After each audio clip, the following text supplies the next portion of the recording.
Okay, welcome back to the channel. So I found myself in a peculiar, sort of a weird situation where, as I was thinking about upgrading the studio with new hardware, I had bought this M1 Mac Mini, which was a base model, by the way. So it's bare bones.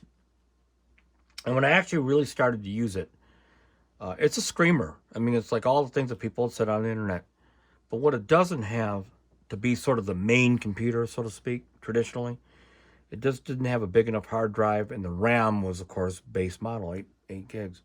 And so as I started testing the memory pressure and the memory swap, it started doing memory swap, I feel, too soon.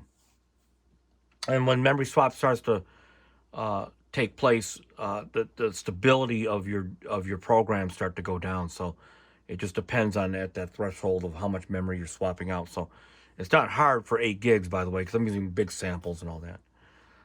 But I'm also using two DAWs simultaneously, and that does take its toll on the actual processing as well. So my initial thoughts were, when I get rid of this retire old Bessie, this 2009 Mac Pro, my initial thoughts was to go get a super specced out Mac Studio, as you know, has been out for a while.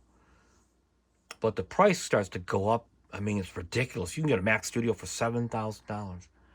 And even the baseline. So what Apple does, and I don't have to tell you a whole lot about this, is they give you a base model, and as soon as you start upgrading one thing on it, they've got you hooked in and reeled, where you're no longer now. It's like they tie you in. Well, if I spend 200 more on this, I might as well get this, whatever, right?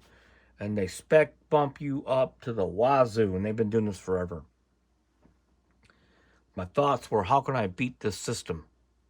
Well, I'm here to tell you, for the unique situation that I'm in, and I've seen people do this with in the studios for like gigabyte libraries and film score libraries, but I'm going to do this for DAWs instead. I'm going to run one M1 Mac Mini base model for Studio One, and then I'm going to run one Mac Mini for base model for MPC.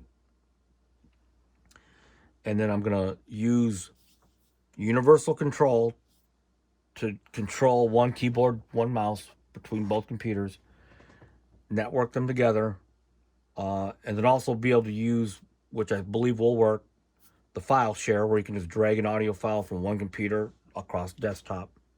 Okay. And think about this. I'll go switch this to the other computer. If you have two base model Mac Minis, that's like $600 for the new M2 that just came out. You would have at your disposal double of the single core performance at your disposal. Yeah, 8 gigs is not a lot, but if you only have if you're using 8 gigs just for one situation, whether it's Final Cut, or in my case, 8 gigs for this MPC, 8 gigs for this DAW, it does take the strain off of how much memory swap will take place. Okay, and even the base model 256 drive, which is dreadfully, criminally too small, you just would only have, you wouldn't need it because you're not running everything on it, both DAWs and stuff, and you just use your external SSDs for each computer if you need to store more stuff, right? Okay.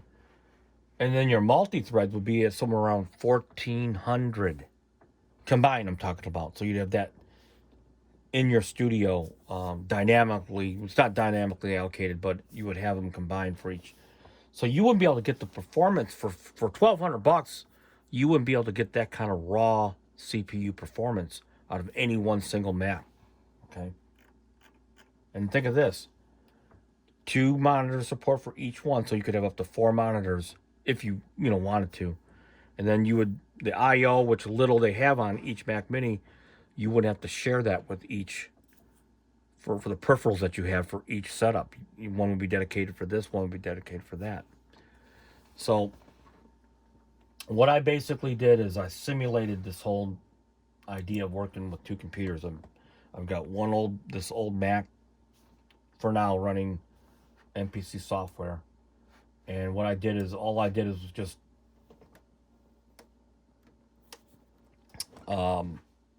network them together to simulate this. And I would go in, and this is the hard way. I would export this file here, use my mouse switcher, come over here, right, and just take the file off the desktop. So normally I have this open, but I would take this file here. This is the other computer that I'm taking it from right now, on this computer here, and I would drag that file in, right.